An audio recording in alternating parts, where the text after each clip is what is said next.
Hey guys, Seth Lee here, back with another Apex Legends video. I hope you're all having a fantastic day. Now in today's video, we're going to be going over a new update or patch that just came out on all platforms, and earlier this morning, Respawn tweeted out about it. So let's just go ahead and hop right into it. Respawn tweeted out saying, "Heads up Legends, we just rolled out an Apex Legends patch to fix the following. First off, an issue spawning in Control has been fixed, as well as the problem where you were able to scan through Catalyst ult, that has been fixed as well, and Wraith being able to use her weapon in the Fight Night ring has been fixed as well. That would be pretty OP, so I'm glad they got that fix out pretty quickly. Next, we have miscellaneous Ballistic fixes. So obviously Ballistic is the new legend. There were a few problems with him, and they have fixed a few of those problems that Ballistic did have. Lastly, they say certain skins could block your view, and that is no longer a problem. So all in all, a pretty good patch to fix some problems that the game was having, but there were some other things I did want to go over. Another thing is Rindo tweeted out something that wasn't in the patch notes. He said the curse of the Amazon charge rifle skin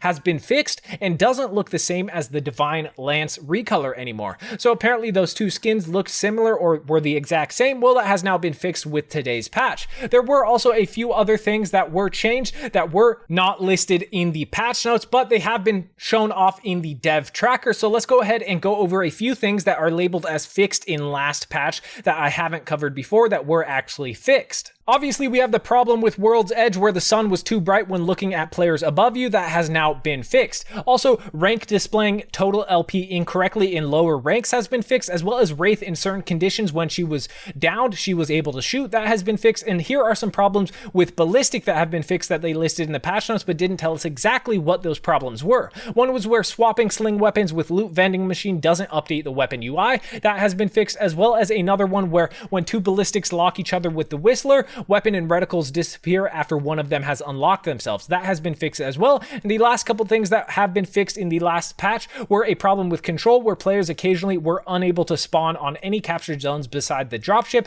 That was listed in the patch notes, but they did also move it over to fixed in last patch on the dev tracker. Next, we have a problem with Catalyst where you could scan highlights and diamonds visible through Dark Veil. That has been fixed as well. So that is everything that was moved over to the recently resolved issues area on the dev tracker. But next, I wanted to go over a few new additions to the investigating and fixes coming in a future patch section on the dev tracker. So these are problems that they are investigating and are going to fix in a future patch. First off, there is a problem in firing range with aim assist. It says aim assist doesn't work on all of the dummies in firing range. So if you guys have noticed that some of the dummies were pretty hard to hit, well, aim assist wasn't working, but they are investigating that and will get that fixed as soon as possible. Also, they said support bins not awarding mobile respawn beacons when ally is dead. That is a problem that will be fixed in the future, and they are investigating why that is happening right now. Lastly, crashes referencing FS check async request when loading into a map. They are looking into fixing that problem.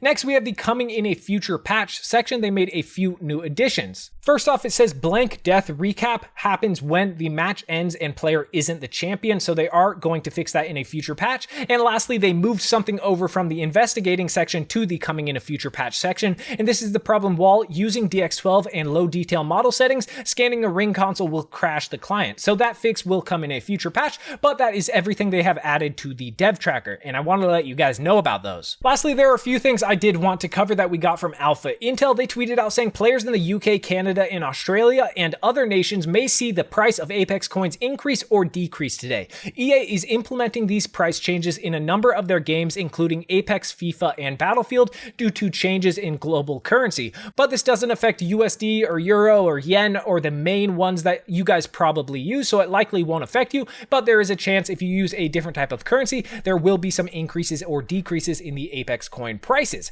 Lastly, I wanted to go over something that was a bit sad. I saw Alpha Intel tweeted out. They said, despite the launch of Season 17, Apex Legends average player count in May so far has been lower than previous months on Steam. Player count stats in Steam 2023, I'll show it on screen right now. As you guys can see, there is actually a negative, so that is kind of disappointing, but it is still a good amount of players. There are still a lot of people playing Apex, but I thought I would cover that for you guys just in case you are curious.